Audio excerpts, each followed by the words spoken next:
Yes. All right. It's 6 o'clock. We will probably go ahead and get this meeting started. Officially, can I have someone open this meeting? Motion to open? I make a motion to open. Okay, thank you. The purpose of this meeting basically is to give information regarding the redoing of the roads in North Shore Commons, which haven't been completed at this point in time. We have several people here that I'd like to introduce. First would be Kelly Van Marter, from the manager from the township. And the second individual is Ken Frenger from Allied Construction, the construction company that we've hired to do the work. Basically what we'll do is we'll give you a little description, a brief update of what's occurring, why it's occurring right now. We'll turn the meeting over then to the township that will give us an explanation of what is occurring, what needs to occur, what we need to do, have done, or need still to do. And then we'll take a short period of time where Ken will give us an update on exactly what's going to occur as far as the road work that we're doing. As you know, it's being done in 2 stages. After that, we will take questions from the audience. I'd like to leave the questions till afterwards because we're not really under a time constraint, but basically to a point we don't want this to drag on. If we don't get all your questions answered today, I would suggest give your questions to a board member, and that board member will work to collaborate them with other questions and try and get those answers back to you as quickly as possible. This will not be the final meeting for this. This is just the initial meeting to get some of the items started, and then we will continue this hopefully within the next couple days, couple weeks to get this finalized. For a little background on this and why we're having this, the association, as far back as I know, back in 2014, at that point in time, the treasurer, a gentleman by the name of Ed Becker, notified the association that we would come at some point in time in the future years to this stage where we would have to spend approximately $500,000. At that point in time, the association did not have anywhere near that kind of money. And what was decided was over the years, we would keep increasing our HOA fees so that we could put money aside every year to try and get to a point where we could get to repair and work on the roads. In the meantime, the roads have been worked on in cases where every year we would be doing crack filling of the roads. Every 3 years, we would be doing seal coating of the roads. But back in 2014, the then board had done a reserve study of the various aspects of our community, including and most specifically that of our roads. And that also documented that if we did the roads all at one time, it would cost us approximately $500,000. If we went ahead and placed it over several years, as some people suggested, that could increase that money by several $100,000 simply for time and material. So what the association decided to do was we try and recoup as much money as we could in order to try and get the roads worked at some point in time in the future. In 2021, we did a study on one of the worst roads that we had in the association, and that was Northfield Drive.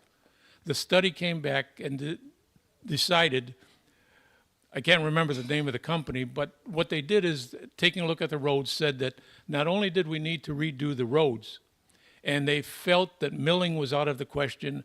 Slurry seal is not really a repair you want to do to roads that are this many years old, but that also much of our curbing needed to be repaired.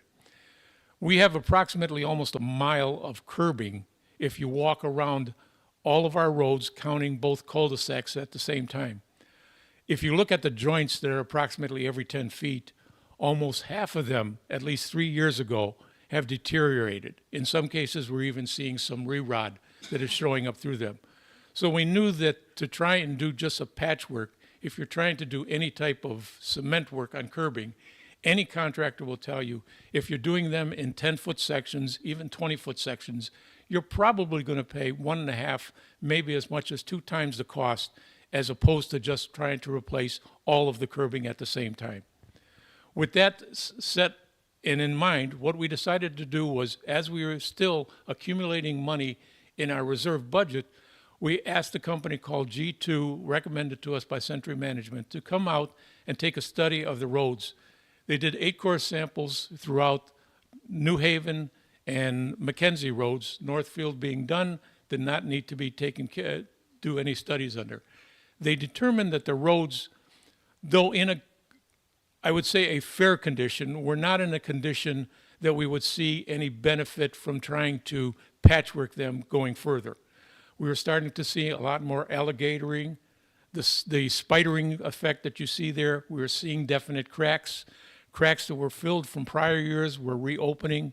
And even the seal coating we had were showing up 3 years later. So with the study in hand, the current board took a look at what can we do and how soon can we go ahead and look at these roads. We were fortunate that over the past, since 2021 and some prior years to that, the money that we've been putting into reserve has not needed to be spent on any major projects.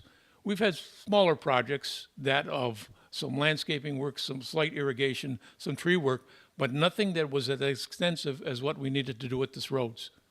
So now we had a chance where, coming into this year, that for the last 2 years, the current board has been looking at what do we need to do to try and get these roads done soon. So what we decided, we were going to try and look at doing it this year. One of the things that we knew that we were capable of doing is as we have mentioned to all of the homeowners, we've had over $100,000 placed into our reserves. So with that money, we knew that we could very easily contribute $100,000 to do this road study.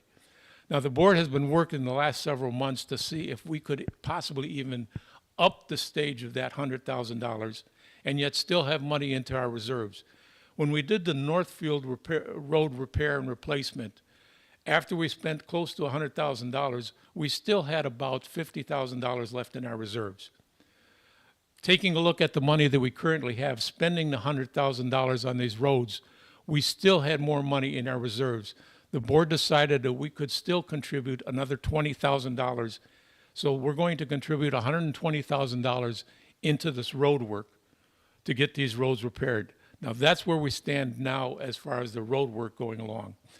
The next step that I understand, and possibly we might have taken a step or backward or forward, the township will explain to us, is we're trying to work with the township in order to get this funded as far as the roads work in a single year period, to get the work done in a single year, but it will take a multi-year to get it paid off for.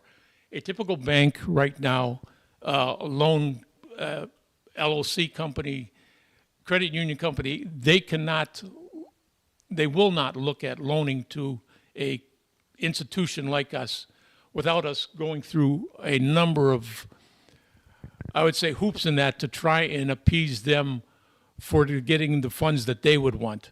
The township has been very agreeable to working with towns or condo associations like us as far as repairing their roads as something that is amiable both to the condo association and also to the township.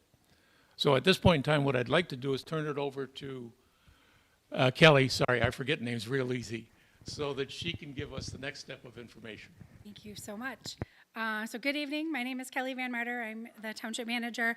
I also want to introduce to you, we have a few elected officials who took time out of their evening tonight to join us and learn more about this project. So I want to introduce our township clerk, Rick Susi, and then also Township Supervisor Kevin Spire are here this evening. They would be individuals that would be voting on this if it came before them, so I think it's fantastic that they chose to be here and learn a little bit more about how one of these projects gets started. So we're here because your neighbors have contacted us about doing a road improvement project. We play a role in this in essentially being a financing mechanism to help you do this project.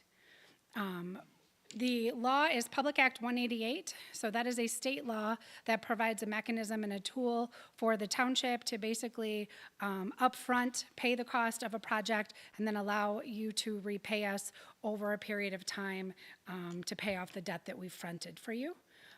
The township has used this program very successfully for many years. We just recently did a private road project for Timber Green subdivision, which is located off of Chilson Road. A few years ago, we did one for Crystal Valley subdivision, which is off of Richardson Road. Those were private projects. We've also done many, many public road projects using this tool. And I think it's a great way to get something done in your neighborhood if it's something that the community desires to get done. In your case, this is a private road project, which means the roads don't get any public funding. You don't get township money, you don't get county or state money to do the roads. It is 100% your subdivision's responsibility to manage and maintain your roads. The Public Act 188 allows the township to do this, but it's 100% voluntary, meaning even if we get all the petitions and you folks really want the project, the township board can say no. They do not have to participate in a project, but for the most part, they've been very, very receptive to these projects. And part of the reason for that is that it is initiated by petitions, meaning you have to submit petitions to us asking for the project, and your elected officials in general want to please the people in the community and will review those petitions, and if there's enough support, hopefully also support your project. So one of the assumptions, or a few of the assumptions that go into this, is how are people assessed? We see a lot when we're dealing with road projects that maybe the guy in the front doesn't think he should pay as much as the guy in the back, or a guy that has a small lot wants to pay less than a guy who has a corner lot. But the law tells us that the way we do these special assessment districts is by benefit basis. So for a road improvement project, whether you're a front or a back or a corner or not, all of your property values will increase the same amount as a result of this project. So we do, for road projects, we apportion everyone equally. So each lot is assessed the same amount, no matter where you sit or how much frontage you have on the roadway. For this project, we're looking at a 10-year duration, so the cost would be paid back to the township over a period of 10 years. The board generally likes to do 5 to 10 years, just because we don't want to be in a situation where you're still paying for the road when maybe it's starting to crack a little bit because it's over 10 years old. So within that 10-year, the road will still be in very good condition, and that's why we generally try to look at a 10-year term. And I apologize if this is a little small. I took the information from Allied Construction and just put a summary together for you. It's also included in a handout that I put at the table. But essentially, they're going to be removing and reconstructing the concrete curbing. There are 10 catch basins in your neighborhood that would be they'd put a filter in it and then tuck point the 10 catch basins. Ken's going to have to answer any technical questions because I can explain what's on the quote, but I don't really know the details of it the way he does. They would be removing up to 4 inches of the existing asphalt for the roads and 7 approaches. They would then proof roll, grade, and compact the base. The 7 approaches would be then repaved with 4 inches of 13A hot mix asphalt to 2 feet behind the curb. The rest of the roadways would get 2 different lifts. The first, a 2-inch lift of, I have no idea what this means, 4EML hot mix asphalt, followed by, which is a leveling course, and then that would be followed by a 2-inch 5EML asphalt wearing course. This also includes traffic controls, mobilization. They are proposing to do this in 2 phases. There is some money included in their quote for restoration, and then there's also a contingency.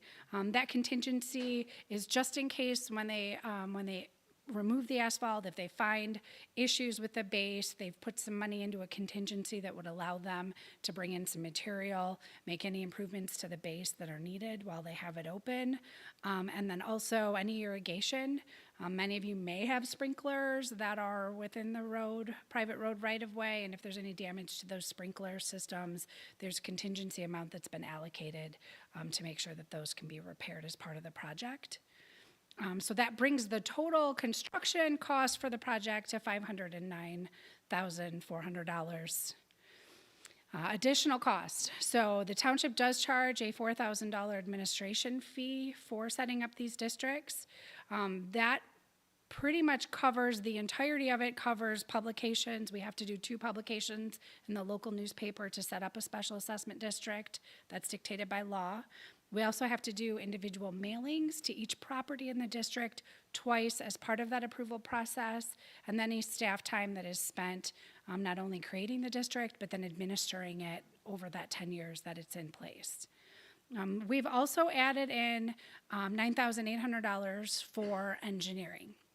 So this is a township, would be the township engineer. So this is an engineer representing you, the people, that are basically going to be out there making sure that Ken and his group are doing what they said they were going to do, that when they're redoing your road, that they're using the materials that were quoted, that they're identifying, making sure the mix is correct, being on site, inspecting the removal, and then the placement of the new asphalt. So this is sort of a catch-all to make sure that you all are getting what you're paying for. Also, there is 2% interest that is applied to the district.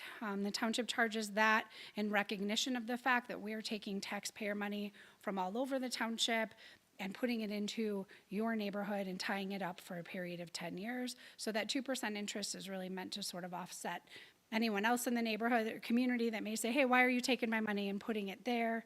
We're getting some interest back to compensate for that.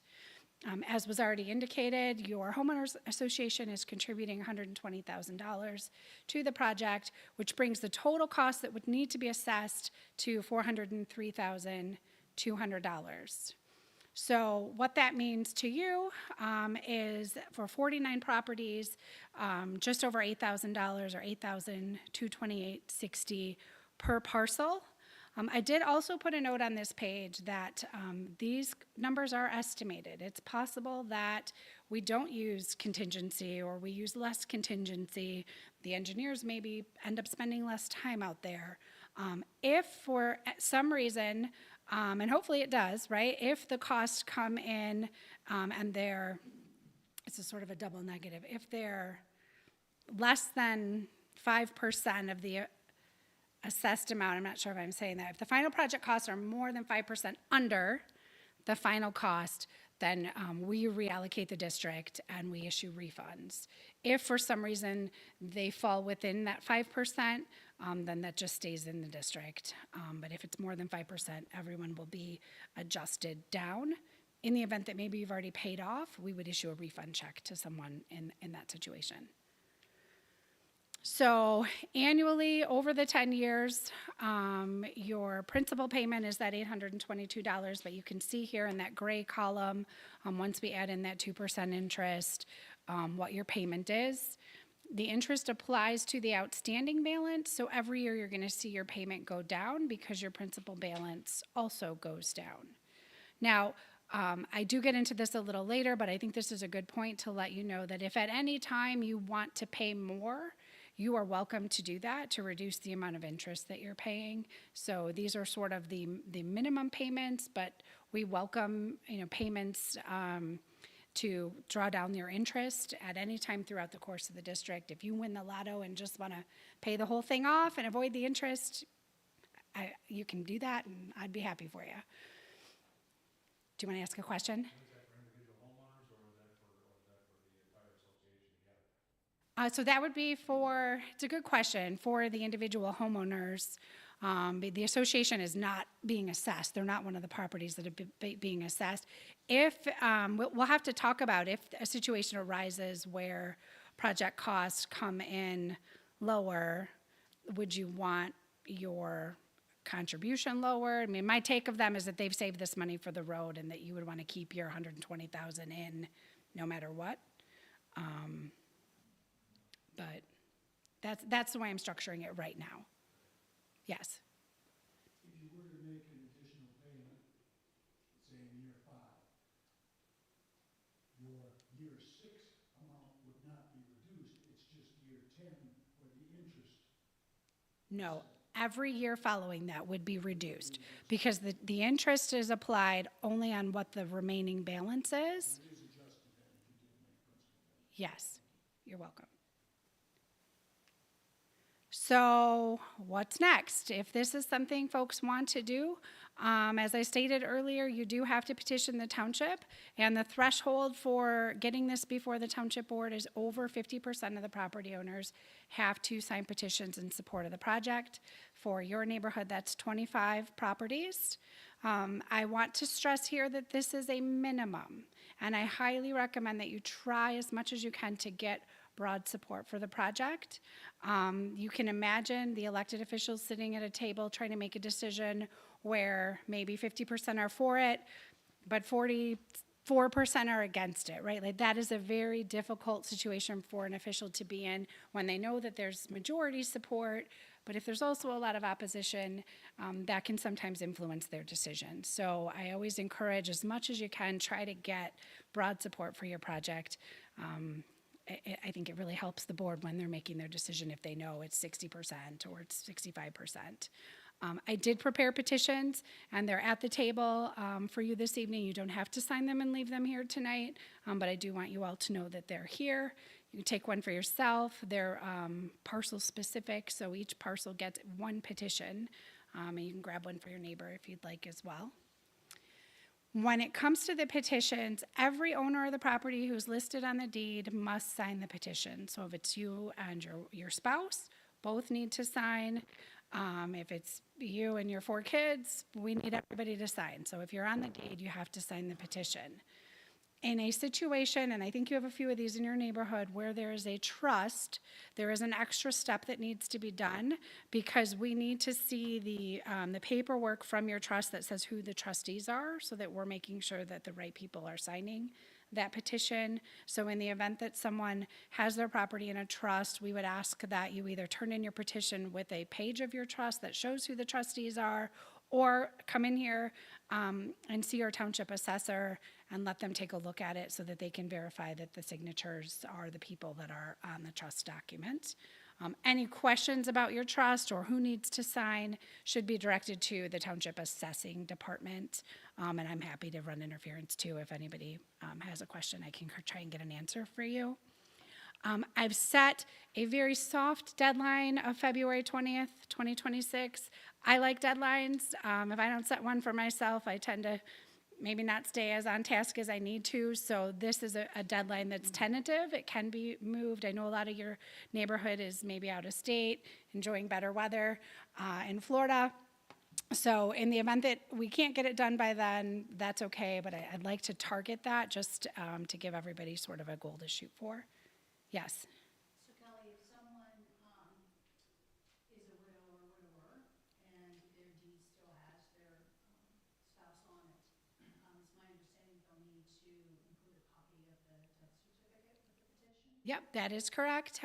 So if you have a situation where someone who is on the deed is no longer with us, we do need to see a copy of that death certificate along with the surviving spouse or individual's signature on the petition. This is an example of the petition that's before you. I'm sorry, I know the text is small. This box here is for you to put your address. There is a spot here for 4 owners to sign. If you have more owners than that, let us know, and we can make some modifications to this. We do ask that you provide your phone and your email address. We found that that's really handy, especially once we get into construction. If for some reason the contractor needs to get a hold of you, it's nice to have a phone number or an email that we can share with them so that they can get in touch with you. There is also a line here for if it's under a trust, Ladybird, or life estate, and a chance to click yes or no. And then the bottom of this petition confuses a lot of people, and it's a circulator signature line. And so what this means is petitions must be circulated by someone. For all of you that walk out of here with one tonight, you're handing yourself that petition, you're circulating that petition to yourself. If you take that petition and you go to your neighbor and you say, hey, I want you to sign this, you're circulating that petition to your neighbor. And in that case, you would have to sign the bottom as the person who circulated it to your neighbor. The ones that you gave yourself and you signed, you would just sign that you circulated it to yourself. So it can be a little confusing. We're here to answer questions if you have them, but in general, if you've circulated it to yourself, you sign it. If you've shared it with a neighbor and asked them, then you have to sign that you've circulated it to them. In terms of time frame and process, using that soft deadline of February 20th to have the petitions in, I have laid forward sort of what the process would look like. The first thing the board has to do is adopt 2 resolutions initiating the project and moving forward with it. So hypothetically, they could do that on March 2nd. If they do that and initiate this by those 2 resolutions, we then move forward into a public hearing phase. We would mail to everyone in the district a letter letting them know that a district has been initiated, inviting them to come to a public hearing and address the board and submit any concerns, support, or issues with the district. So that second meeting could hypothetically be March 16th. And then the meeting following that would be the final meeting, another public hearing where folks could come in and address the board if they had any concerns about the special assessment role, which is really more focused on how much is allocated to the individual parcels. So in theory, this just shows that this could all move forward and be done by April 6th, 2026. If that happens, we would then notify Allied that the district is approved, and they would work on getting this scheduled on their docket for construction this summer. The thought process with this right now is that this would be on your summer 2026 tax bill. So if it were approved April 6th, we would levy that on the summer 2026 tax bill, and then it would stay on that summer bill every year for those 10 years. Again, those public hearings, we send letters. We also have to, yes, go ahead. What was the resolution? So the resolution, yep, those are formal, formal documents that the board has to adopt. It's a written document that says basically, you know, whereas the township board has received petitions for a project and they resolve to move forward into scheduling public hearings and moving forward. So they're formal documents that the board adopts that sort of initiates different steps of the process moving forward. And they have to adopt 5 of those resolutions in order to set the district in place. You're welcome. Sorry, I jumped ahead. I went over a little bit about this, but the first hearing is objections to creating or needing the district. That second hearing is objecting to the assessment amount and correcting any errors. If you are opposed to the project, if you don't think that it's being allocated properly, if you don't think that it's necessary or needed, you do have the right to comment, object, and protest the district. It's important that you know if you want to fight the district before the Michigan Tax Tribunal, which is the only way that you can fight this district. Once it's confirmed, you have to show up to the hearings, you have to submit a protest on record, and then you only have 30 days after it's adopted by the board to file that protest. The letters that I send out have much detail about that in particular, but it's just important that if this is something you're not in support of and you wish to object, pay attention to what those letters say because there's going to be very specific requirements in order to be able to do that. So these are just a few frequently asked questions. Some of them have already been asked and answered, but can you pay it off early to avoid interest? Yes, of course. We talked about if the costs come in lower. We didn't talk about what if they find something, I don't expect it, but what if something monumental comes up and costs come in high? If there is a situation, which I don't anticipate, but if that did occur, if it's more than 10% over the assessed amount, we would notify everyone by writing, and we would be having public hearings here in this room before the board to explain why and what happened, and the board would have to approve modifications to the district.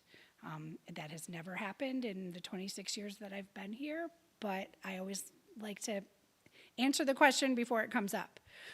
Another one we get sometimes is, what if I sell my property? Does it need to be paid off as part of that? We do not require that the special assessment be paid off as part of a sale. A lot of times mortgage companies do, though. So we let everyone know if this district does get established and you do put your property for sale, work with your buyers to sort of figure out who's going to pay what if their mortgage company is requiring it.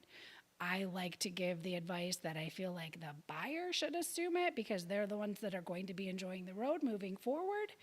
But that's a deal to be sort of negotiated as part of your sale. And then we did already address the what if one of the owners listed on the deed is deceased. We just need a copy of that death certificate. So that's all I have for questions. I didn't know.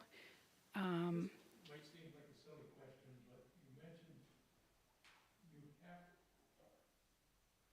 to publish this in 2 newspapers.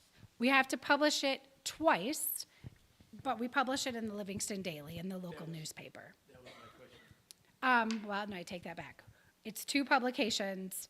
So, for instance, I have to publish it, if the board adopts those first 2 resolutions, the following Friday and the Friday after that. So it's 2 publications for each public hearing. So it's technically 4 publications in the local newspaper. But it's in the Livingston Daily. Yes.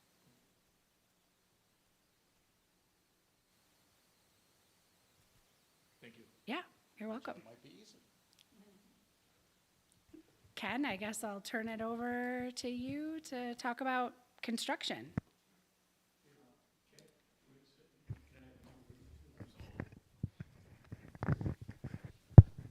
Before we turn it over to Ken, I just wanted to mention first off that in getting Ken's company as far as awarding the contract, we talked first with Sentry, as you know, is our management company for our association. We had 4 recommendations of companies that could do this type of work. One of the companies at the initial bidding process basically said this was too much work for them. Another company came back and said that really they didn't have a problem doing the asphalt work, but they had a problem doing the concrete work, which was a big part of this project. And when we finally looked at the bids coming back, Ken's bid with his company was probably the best prepared, best explained, best priced for what we were getting. So we thought that going with Allied Construction, the association was getting the best out of the 4 or 5 companies that we had talked with. Given that, I'll turn this over to Ken. Good evening. One other thing that should be pointed out is I am and I'm not under contract. I'm not under contract if the township does not accept the SAD, and I'm resolved to that. That's fine.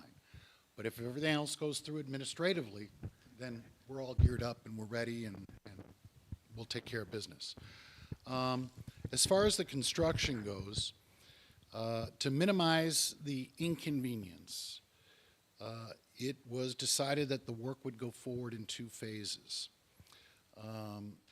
So whether we do the east or the west phase first, doesn't matter to me either way. You just tell us how you want to go about it. That will afford you the ability to park in the other phase or further down towards the other roads while the work is ongoing. The first thing that we will do, and there was some good foresight in this, was the curb replacement.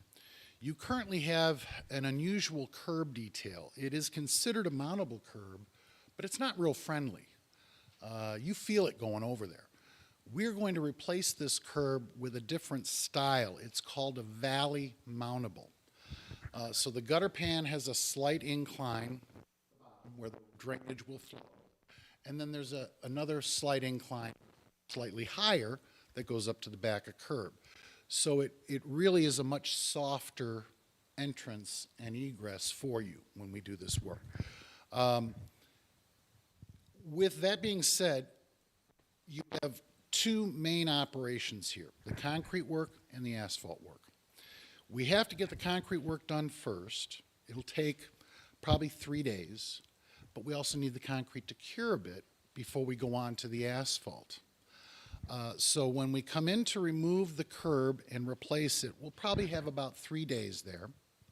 And then waiting to go into the next week before we start removal of asphalt in that phase, we'll have given the concrete sufficient time to cure so that we can then remove the asphalt, regrade the gravel base, make sure it's stable, and repave that asphalt. You will be restricted for access to your properties the entire time that that curb removal and replacement and curing is ongoing. The second we start removing the asphalt, we will allow access to your homes. The curbs will have cured sufficiently enough that we can get you in and out, but you'll have a bit of a drop-off when I remove the asphalt. Most vehicles, it's not a problem. If you're driving a Lamborghini or a Corvette or something, it's a different story. You want to make sure you're doing it very gently. You don't want to go straight up on a curb. You want to hit it on an angle, 45-degree angle, so that one tire is hitting it at a time, and then you should have no problem with bottoming out or something on your vehicle. Once the asphalt is completed, we recommend a day or two for curing on that. The biggest thing is, and we see this all the time because we do an awful lot of these SADs, and I'm the first one to admit we're all creatures of habit. It is so hard to put in your mind that any time you turn the steering wheel, you have to be rolling ever so slowly, either forward or backwards. Now, most of us, if we're a little older, when we learned to drive, the rubber on the tires wasn't as good, and you were fighting manual steering instead of power steering. So we learned from our parents long ago, you don't turn the steering wheel until you're rolling ever so slowly, forward or backwards, and then it's a lot easier to turn it. Otherwise, you'll leave slight swirl marks in the surface of the asphalt. Now, they will wear back in with time, but you're putting forth hundreds of thousands of dollars. It's also improving your home values. I've gone into communities where we've done this, and they've increased their home values 10, 15, 20%, just because it's like the front door. It's the first thing anybody sees coming in. So it really helps. But getting back to the actual construction. So the first week, provided favorable weather on everything. There's always going to be this asterisk on it. We should be able to get in and out within 3 days. The other, say Thursday, Friday, Saturday, Sunday, are cure time for the concrete. Monday, we open up the grade. We'll remove all the asphalt in a day. All the curbs will get removed in a day. All the curbs will be poured back in a day, but we got some grade prep and stuff in between. Same thing with the asphalt. We'll remove it all in a day. We'll grade it in a day, provided there's no issues. I don't see any rutting in your roads as they stand right now. They're just older. The asphalt's tired, oxidation, weathering, and everything else. The liquid AC that holds all the sand and gravel together in the asphalt, it just dries out and becomes brittle instead of flexible. Asphalt's considered a flexible pavement system. Concrete is a rigid system. So it's just that it's tired. It's just time to be replaced. These are real good mixes. These are the same mixes that the county is using. We have the county's contract for all their SAD subdivision work also. In fact, we did the ones right across the road from you guys, a little bit closer to Door Road last year. We did Pine Creek Ridge 2 years ago. We do them all over the place. We probably do at least a dozen for the county every year. The asphalt paving might be 2 days in the actual pave. We may do one lift one day and come back the following day. Sometimes we can do them both in one day. But we would then recommend at least a day after that staying off of it, if not two, and that'll be more a conversation that you'll have with the residents as to, I've had some communities shut it down for a week, and I thought that was a bit burdensome on the residents, but they were fine with it. So we will do everything in our power to minimize the inconvenience, but again, for each phase, you're looking at 2 weeks. So it's a month-long project. 2 weeks on each phase. Okay? Aside from that, is there anything else you can think of that? Not unless someone raises a question. You have some contingencies built in here, and I answer your question in just a second.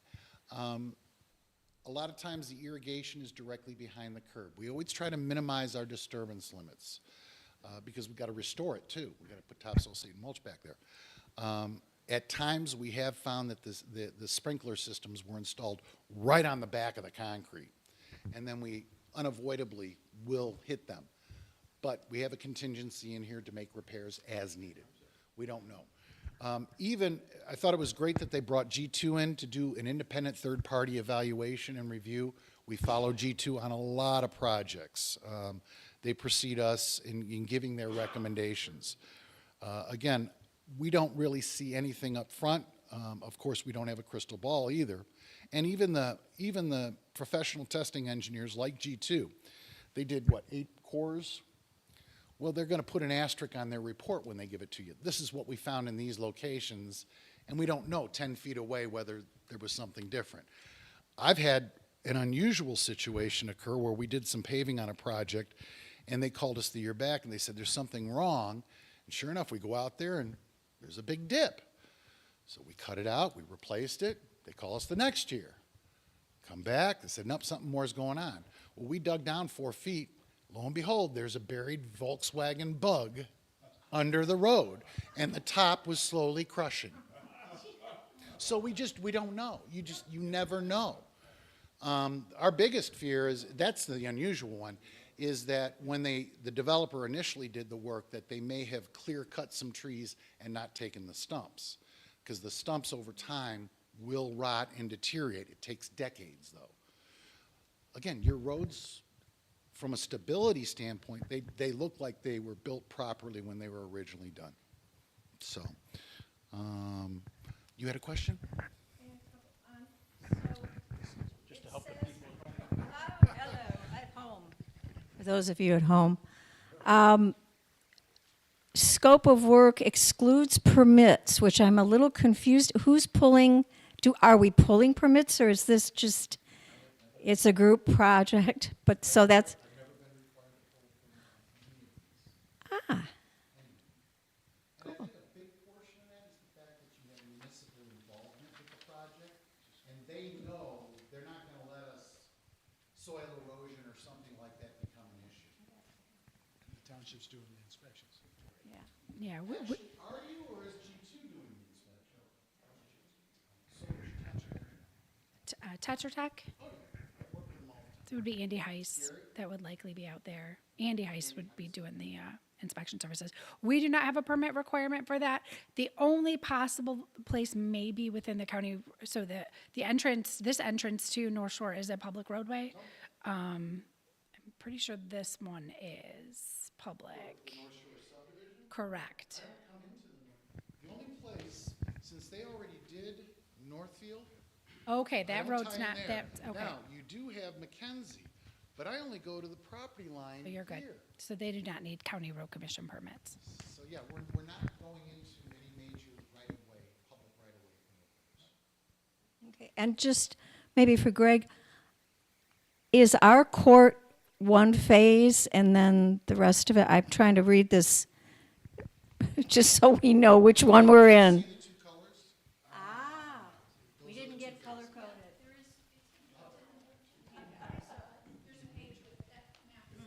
And what we got tonight. Okay. Perfect. All right. And basically what we did is we divided the association since Northfield was done. We took a look at how many units are left, just divided that in half. And it works out that New Haven picks up a large portion, half of it, and then New Haven and Mackenzie picks up the remaining half. Just a quick question. I saw there are 7 driveways that are requiring some lift. What you have is the majority of your residential driveways to your individual homes are concrete. Okay, is that better? All right. You have 49 residents, of which 6 have asphalt driveways, all the rest have concrete. When I do the curb removal and replacement in front of an asphalt driveway, I normally have to trim the asphalt approach back another foot or so, sometimes 2 feet, so that I can form and pour that curb. They're going to come through with a mule on a machine. And so I have to patch those 7 driveways back in. The concrete ones, again, because they're rigid, they should work out all right. We will put expansion paper between those. I understand what you're saying. My question is, those 6, 7 people that get a special assessment or any cost on that, or we're just absorbing it, doesn't matter? Yeah, that's it, we're in there, okay. Thank you. Clarifies for me. And some people may be getting their driveways replaced before the road happens, so. Understand. But the assessment district will not pay for that. Right, if an individual wants their residential driveway done, that's out of their pocket direct. Mhm. Mhm. Yeah, well, we don't want you paying for his. He wants you to pay for his, but Just forgive me, we see 49 units and then we see 7 exceptions, I was just asking. just those driveways. Yes, sir? We have one question over here. Recommend getting that done, the driveway done before we do that. I would want, yes, whether we handle it or whether you go outside to get it done, it would be best to have it done, I would say, at least a week or two in advance. Especially if you're going with a concrete drive back in, because that takes more time to cure. It's one thing when you've got a 9-inch to 12-inch thick curb curing. I'm gonna get sufficient strength for you to cross it within 4 or 5 days. If you're pouring a 4-inch concrete driveway, you're gonna have to stay off of it for at least a week. Oh, that's a good idea that they do that, that they taper them like that. Mhm. Yes, ma'am. I'll run around with the mic, so. Oh. I had a question about the mailboxes. They're awful close to the curbs. What's going to happen to those and our mail delivery? Mail delivery probably will be impacted.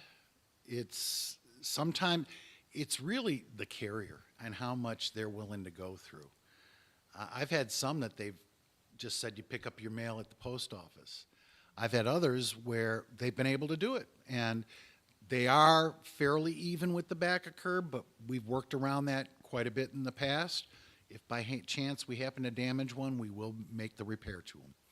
And then what about, Can I make a comment about that? When the time comes, we'll go down to the post office and ask them, okay, you know, what can be done, what's their process? Can their carrier do it, or does everybody in that section need to go to the post office for those 2 weeks? Great. We'll go down and talk to them. okay. And then you talked about the replacement asphalt's going to be in 2 courses, 2 inches each. What's there now? I don't recall what the boring showed. I believe the spec at the time, back when these were built, was a 3-inch, 2-inch-and-a-half lifts, which they've completely gotten away from because Right. they just learned that the garbage trucks in particular was just too much loading for a 3-inch cross-section. Okay.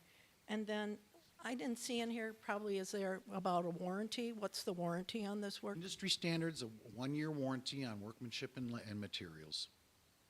Absolutely. I think we had another question. Hang on. Yes, right here. My driveway and the curb, there's quite a drop off when I go into my garage and then back out of my garage. Will you make sure that the curb meets my driveway? Now, you said the garage. No, when I drive into the garage and when I back out. Now, are you just talking about the area right off the edge of the road?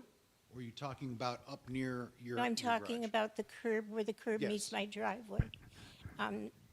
It's just, there's a real hump there, and I Mm-hmm. was wondering, will your curb be able to smoothen that out? That's what I had mentioned earlier. Oh, Your current curb is considered allowable, and I believe it does this. And then it sweeps up, and then it curves back in. This is a bit drastic, because it is mountable, but I'm doing it for a point. It is considered mountable. What we're going to be putting in is this.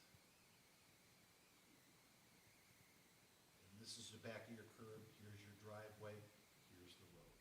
So it's a much softer and more gentle, it really works very, very well. It's been adopted by the county. The county now uses that. But you will have the curb in line with everyone's driveway. Oh, absolutely. Absolutely. Yeah, the driveways, now sometimes what you'll find, even with concrete or asphalt driveways, is, and you would notice it more in the winter, you'll get frost heave where they'll move differently. And you might see that, you might see it more so up near your garage, where the driveway comes up to the garage. Sometimes it'll heave and then settle in the summer. And that's frost. That's literally the power of Mother Nature and ice. Frost underneath in the soils. Just wanted to mention, regarding the mail, when we did Northfield Road, I went to the post office and because we had at least one mailbox on Northfield Road, the other one was on New Haven, and I asked the post office of the fact that it was going to be worked on for approximately a couple weeks.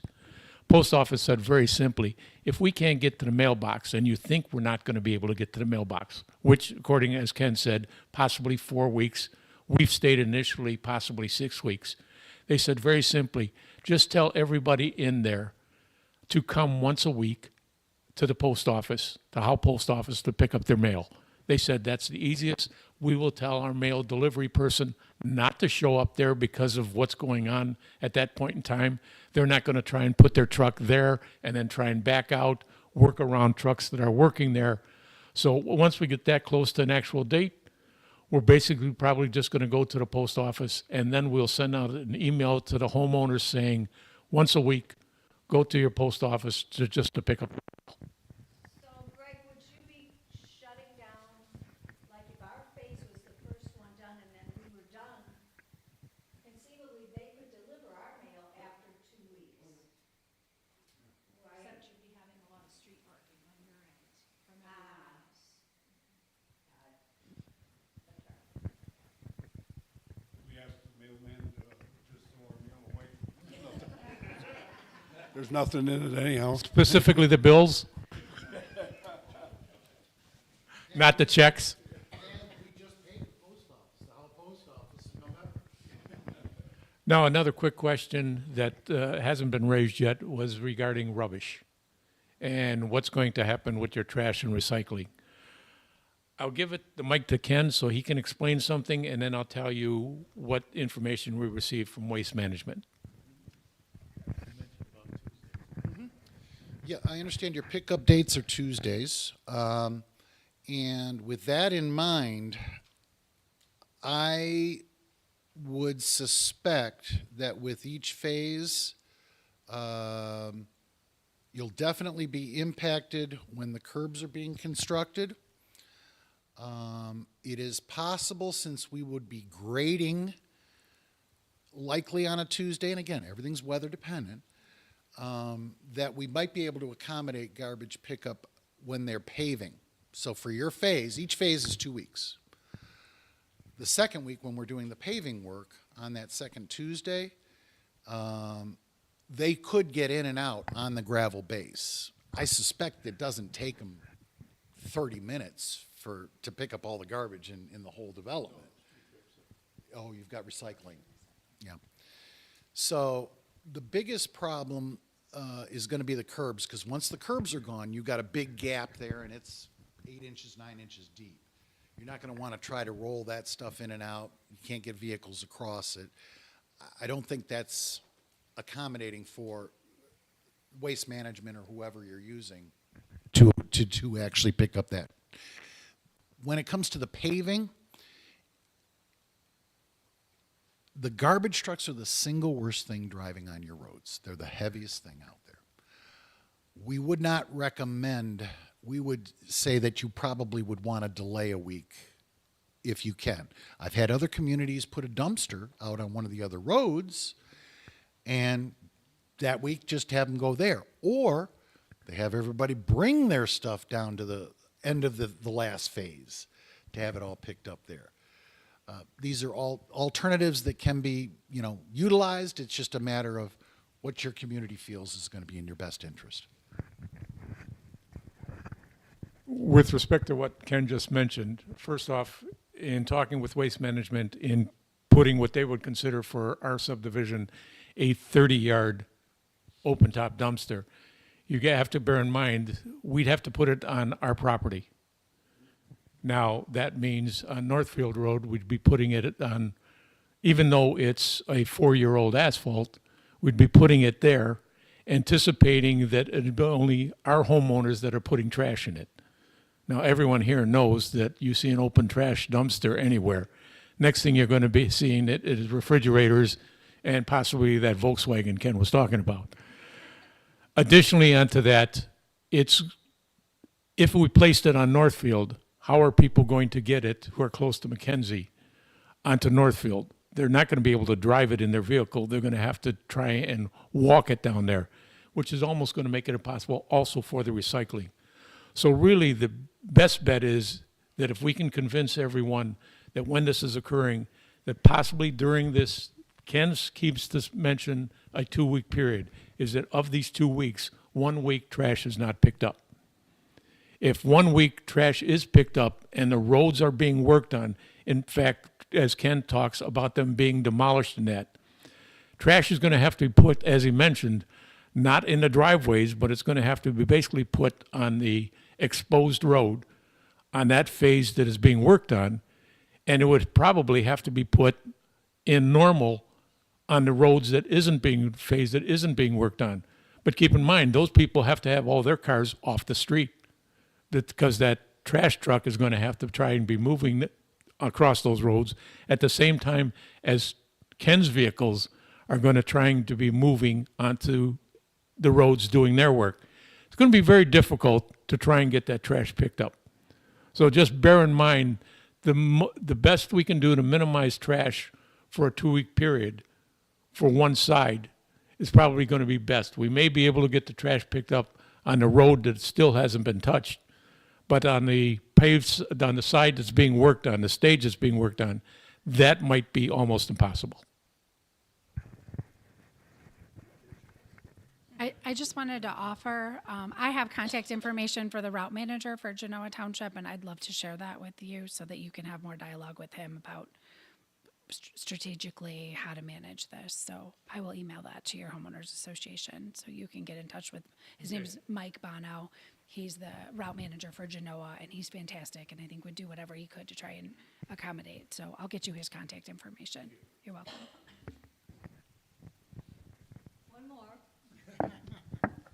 The lady with the questions. Can you just talk about how you envision us parking? What you see as the way that we should try and figure this out? I see when we're doing the western phase, the orange phase here.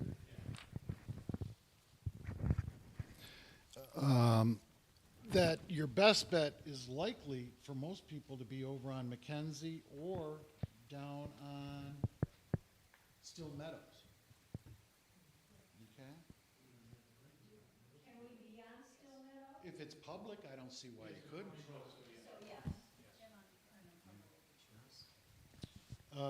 Conversely, when we're doing the green, the eastern set half, you would have all of Mackenzie, and again, you still have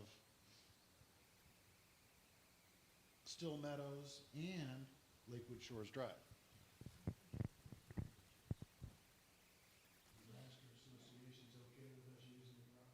Well, it's not the master's property. It's the county.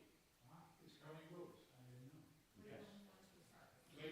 Yeah, they're a subdivision, you're a condominium. They're a platted subdivision. Now, across the road, north, the other side of Lakewood Shores, that's private.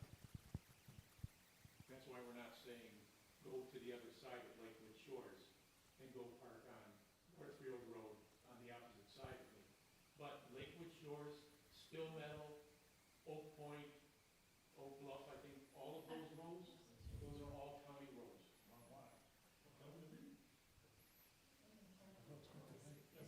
So during that time, we envision, and we'll get more information to you all, but people parking along one side of the road, because we still need to have, in the area that's open, we're parking on one side of the road, because we still need to have the road open for emergency vehicles.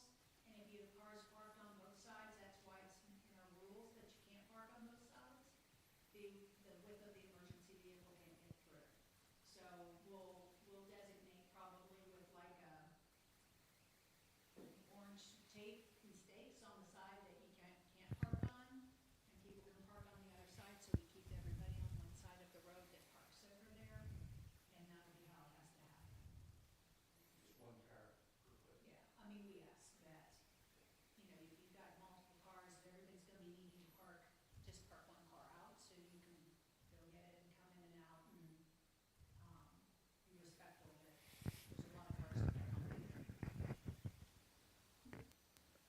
want to just make a recommendation. Might be worth notifying fire department, county sheriff, township hall even when it's happening, just because, you know, the folks that aren't happy you're parking in their yard are going to call those agencies, and it's good for us to be able to say, we're aware of that, it's temporary.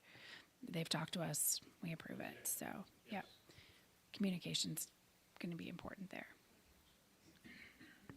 Any further questions? Ken, No. is this the proper time to give the advisory about the tack coat between lift Oh, one yeah. No, no, and the no. wear course? One of the things that I will provide to you as an association, and then Greg will distribute it, will be a residence information sheet. It's just one little page, asphalt do's and don'ts. One of the critical items that your supervisor has brought up is the tack coat. In between the layers of asphalt that we put down, after we put down the leveling course, if we wait till the following day to put the topping down, if I do it the same day, if I can do it in the same day, I don't need to do this. But if I wait till the following day, I will put it's a black liquid tar. It's called tack, SS1H.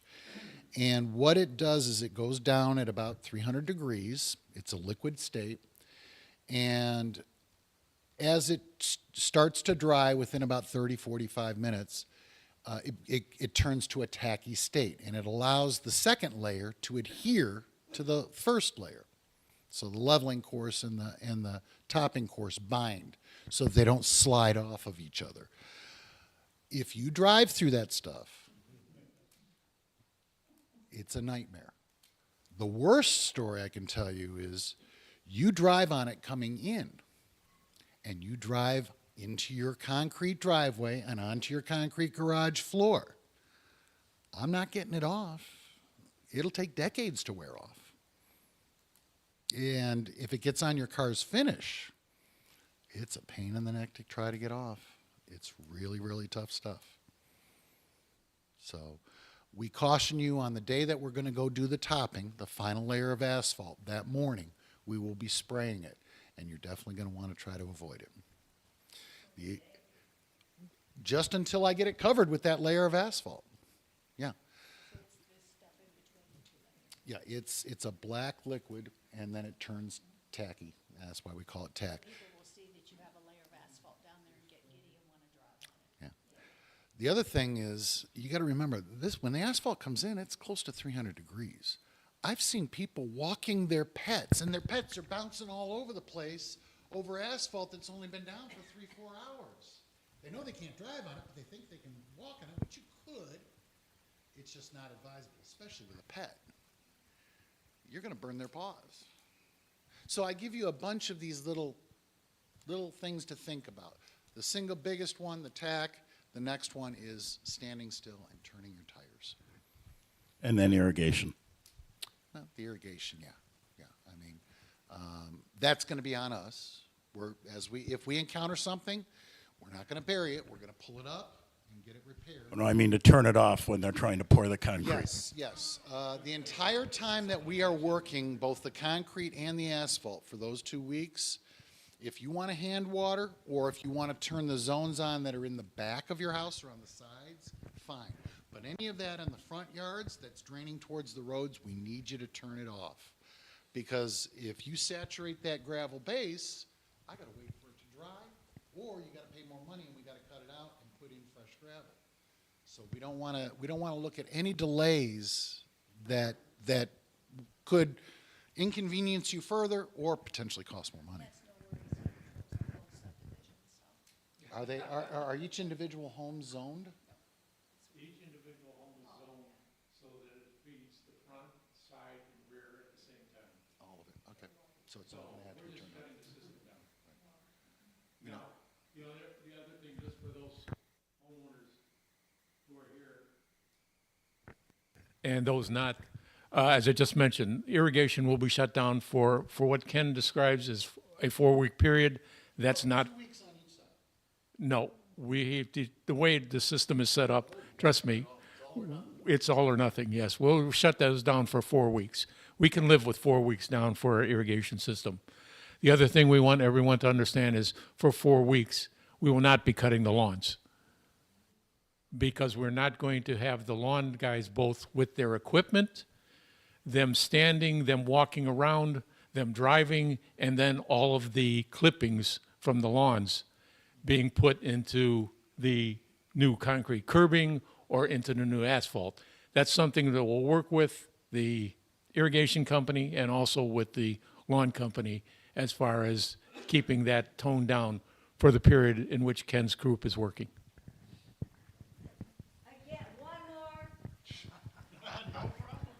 Does the assessment get added into one of the two tax bills, or how, and which one?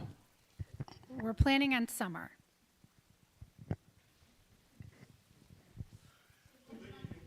Sorry, I didn't see you over here. We wanted to know, where do we turn in the petition? They come here to the township hall and they go to the assessing department. So we just bring them physically Just bring here? them in here. Okay. Yep. So you're dropping off a petition and staff will direct you to where you need to be. When you come down the hall, it's the first apartment on the left. Unless somebody at the association level wants to collect and bring them in at once.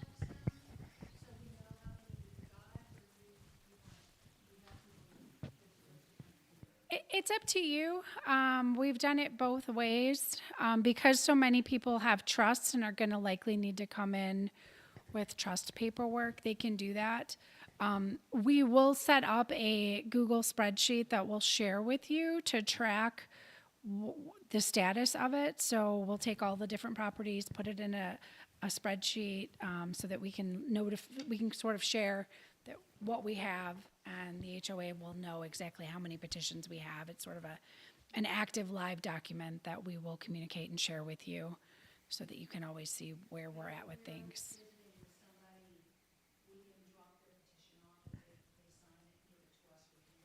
Of course. Yes, you don't have to come in person. You could, if you can drop it in the Dropbox out front. That's a good point.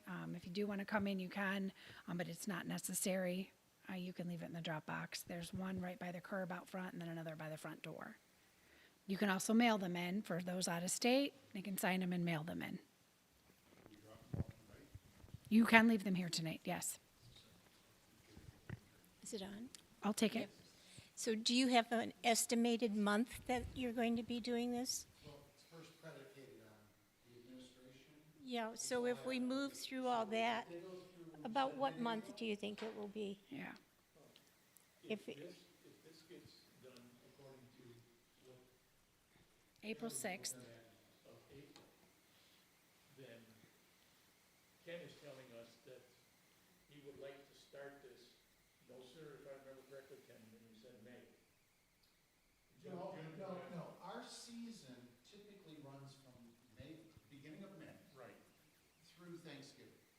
And I discount any projects, if I'm doing a surface mill or fill, where I'm not going all the way to the gravel base, then hey, let's go ahead and May 1st, not a problem. But when I'm exposing the gravel base, I like to minimize the potential for adverse weather. So I'd rather hit the summer months. June, July, August would be preferred because it minimizes the risk of delays with adverse weather.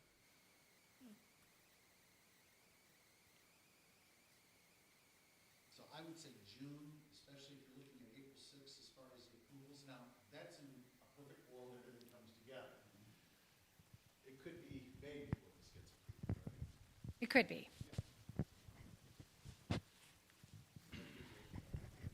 And us.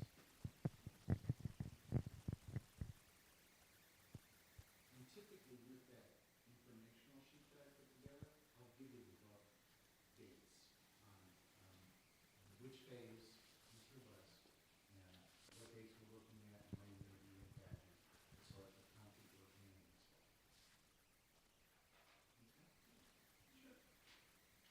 Any other questions?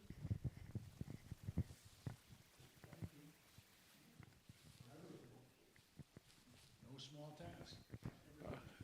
No, I'd like to mention that for those who are watching this at home, which I believe they can see this at home, that because of the inclement weather, a lot of individuals could not come here. That the board will be working with each homeowner that does not have the information that they have here. If they need any additional information, with respect to the petitions, if they need someone to come and answer questions for them, that's what we're going to be willing to do in order to try and meet at the same time this time frame of getting these petitions signed by February 20th. So in the next couple of weeks, you'll be hearing from the board. If we need to hold another meeting, Kelly has also said that we could possibly have another meeting here, possibly even at the fire hall where we've had in the past.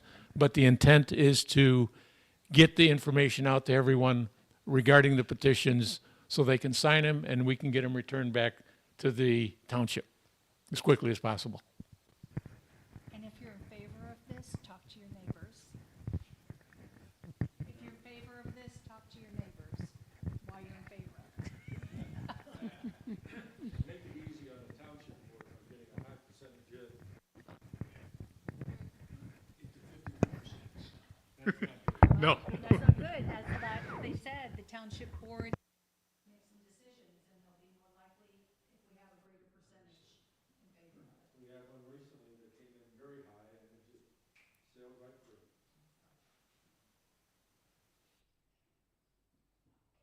Thanks for coming, everyone. I know it was a tough weather night for you folks to show up here, and I just want to say I appreciate that.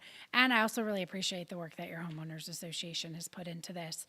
Many of you probably don't realize how hard these people have been working on this, but they definitely deserve some recognition for their efforts, because I know that it's been a lot of work and thought that has gone into this. And with that said, can I get a motion to close the meeting? And seconded? Thank you.